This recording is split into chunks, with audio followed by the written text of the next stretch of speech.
This is the CEIE Waffle Talk, where Seattle University students share a keystone value that shapes their lives and the world around us while eating waffles. My name is Richard Bedatz. I am from Slovakia, and I'm currently studying Masters of Science in Business Analytics, and my keystone value is resiliency. Resiliency. And we were talking a moment ago about you're studying for your MSBA at Seattle University, and resiliency also because you're a soccer player. You've been an athlete for how many years now? It has been 19 years almost. 19 years. Yeah. Your whole life. My whole life, yeah, since I've been 5 years old. Was this the case as you were raised? Everyone around you, was soccer an important sport in your community growing up? Soccer is just such an accessible sport in a way. All you need is a piece of grass or even concrete and one ball and something that you can create goals from, and that's it. You divide into teams and you can play it anywhere, anytime. What is it about resiliency as you've thought about it with regard to sport? Well, totally. I mean, first of all, soccer, as you said, it's a community thing. It gets people together, and soccer has throughout my life given me much more than I ever expected it to give me. I traveled the world with soccer. I got to places I would never even imagine finding myself, such as in one of the greatest cities in the world, Seattle, where I generally found second home, and I totally love it here. Yeah. In terms of resiliency, I would say from the young age, you play soccer because, first of all, your parents probably give it to you in a way, and they push you in that direction. Okay. And it's something you genuinely enjoy, you love, and that's how you basically get yourself to practice every day. That you enjoy being with your friends, that you have kind of a community, and as you get older, it becomes more serious naturally. Suddenly, results start matter a little bit more, and you kind of establish that you have goals and dreams in the sport. That's when it starts being serious in a way that not everything might always go the way you want it to go. And for me, that's where resiliency comes into play. I played soccer for Seattle University men's soccer for throughout my college career. Okay. I basically underachieved personally. Okay. I don't think my collegiate career has ever reached the level that I always wanted to reach. But as I said, soccer has given me so much, and it has opened so many doors in my life that it doesn't only give you the primary thing that you would expect it to give you, like becoming a professional athlete, becoming this soccer star playing in front of 50,000 people on a weekly basis. Soccer to me has gave me this community in Seattle. I'm just finishing my second degree in data analytics, which is a great place to be right now in this world of technology. And there have been moments throughout my career, especially in college, where not every day you wake up and you have 100% motivation to, hey, I want to go play soccer right away. I cannot wait to go to practice. It simply doesn't work like that. Yeah. It might work like that if you only win your whole life, but it's unrealistic and no one wins. And I'm curious too, whether you achieve a lot or achieve a little, what is resiliency like between both of those? I mean, you still have to be resilient, whether you're succeeding or under succeeding. Could you talk about the feeling of both of those and how you remain resilient in both of those? What resiliency means to me is basically given whatever I'm facing, whatever challenge, and whatever I'm doing on a daily basis, is giving it my 100%, regardless of how I feel that day, how good of a sleep I got, or how are other events that I cannot simply control around me going. Just ability to wake up and do what you need to do, do it with a good attitude and give it your best and on daily basis, and that's where I would say discipline comes into play. Because as I said, you are not always going to be motivated every single morning. You are not going to be in a good mood always, but you have to be the discipline, and you have to have the resilience to simply wake up and go all again and again and again.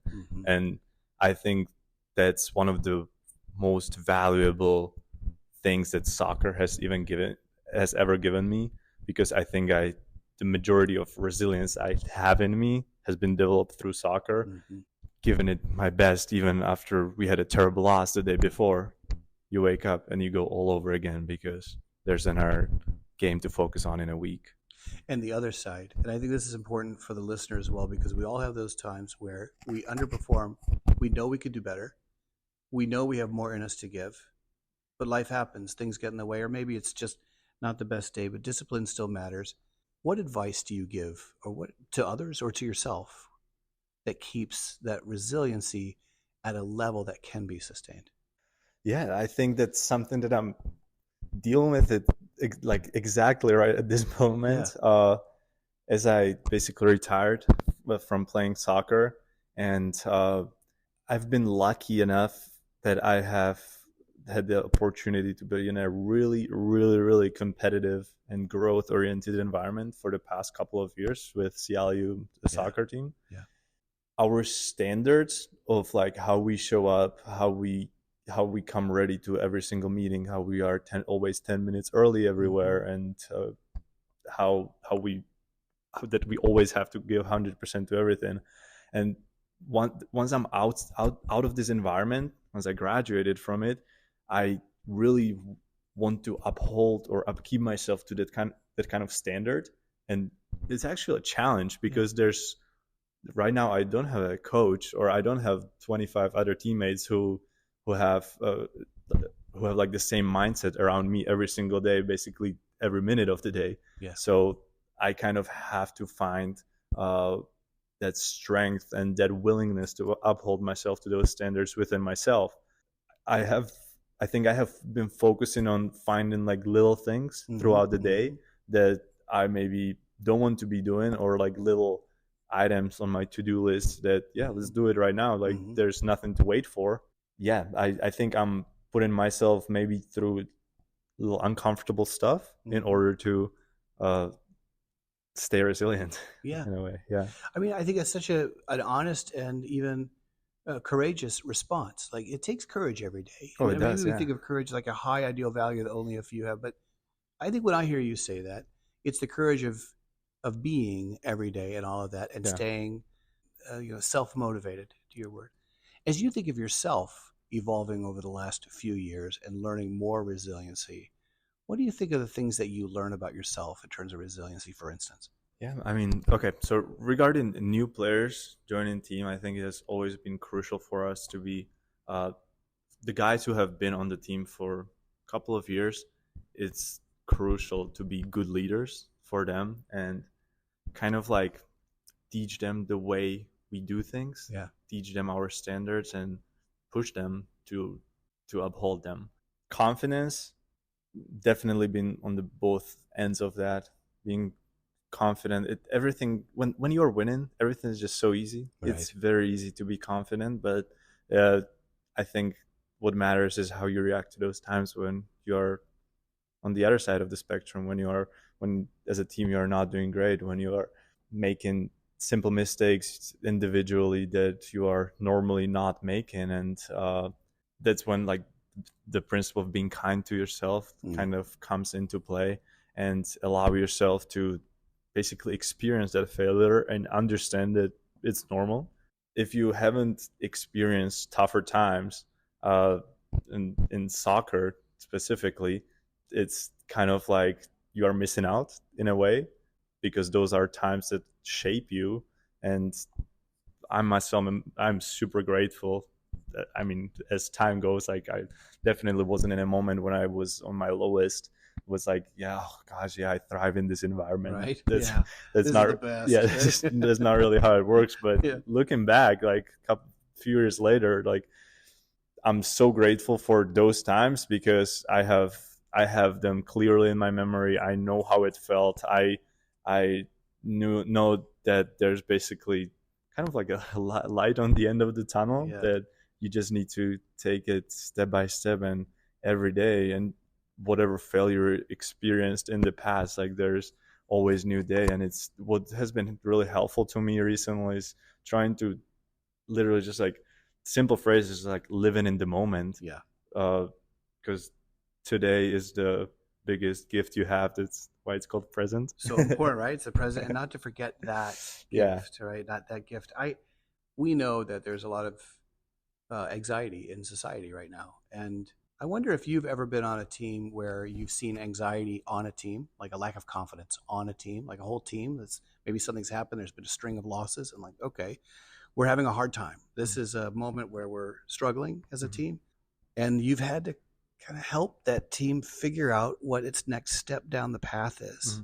Yes, I think for the vast majority of my life and soccer career, I'll be honest, I've been on like the winning side of the things. Yeah. But I think there's a perfect example from CEIE soccer. Great. Our season from 2022, it was definitely not what we expected. Okay. We had basically a losing record after a few years, which is not a standard that we uphold ourselves to.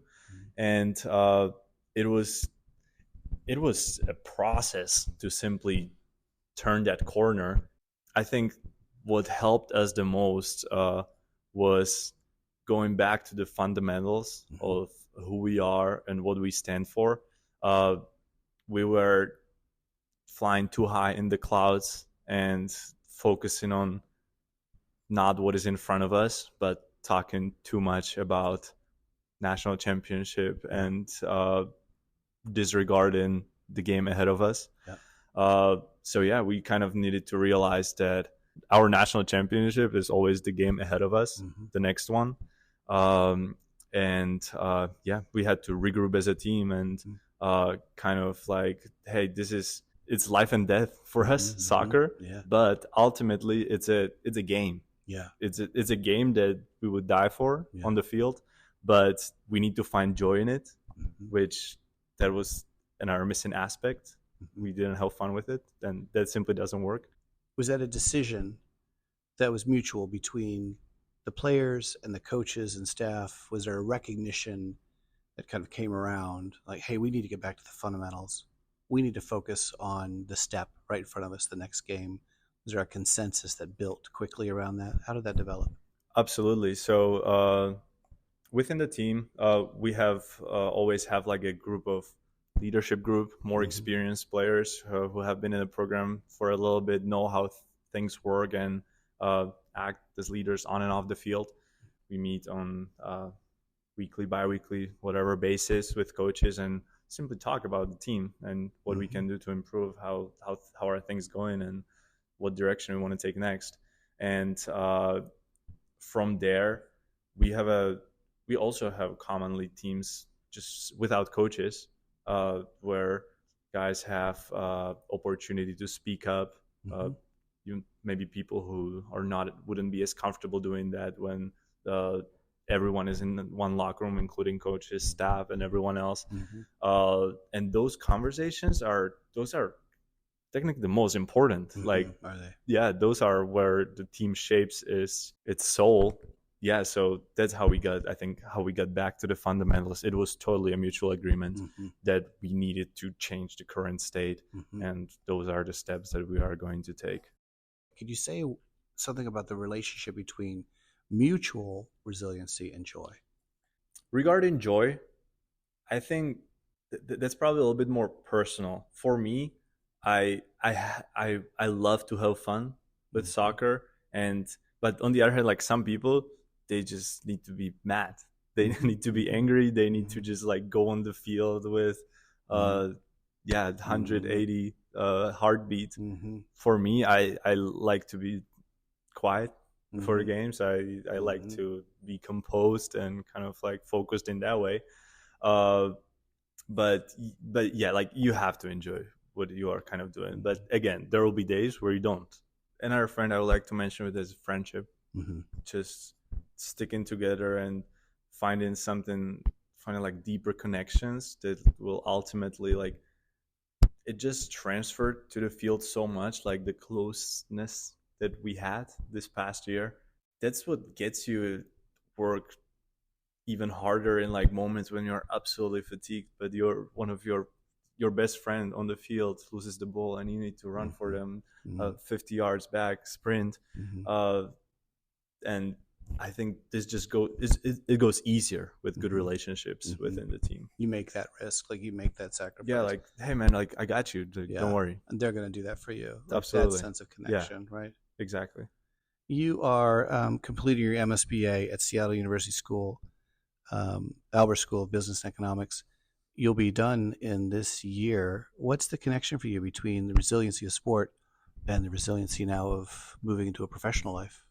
I can maybe mention an example that I'm going through right now, job search. Yeah. Yeah, I didn't realize how basically time consuming that is. Right. It's a full-time job. Yeah. I take it as, in a way, like a replacement for soccer, that I wake up, like get straight to it. Whether I'm feeling good about it, whether I'm not feeling good about it, I know that I need to submit more job applications. I need to work on my resume, cover letter, and make connections with people. Yeah, there's just so many transferables from athletics to life. I feel like that. The network that I've been able to develop in Seattle, oh my gosh, like I've received so much help. I've been given so much that I know much is required from me right now. I sense that also in terms of our discussion on resiliency throughout this conversation and the one preparing for it, which is the recognition of gratitude and resiliency. Thank you so much. This is the Waffle Talk. Last question we have for all those on the Waffle Talk. What do you eat with your waffles? Syrup. It's good. Syrup. And berries. And berries. Very good. Thank you. Thank you for your time, Richard. Thank you very much, Michael.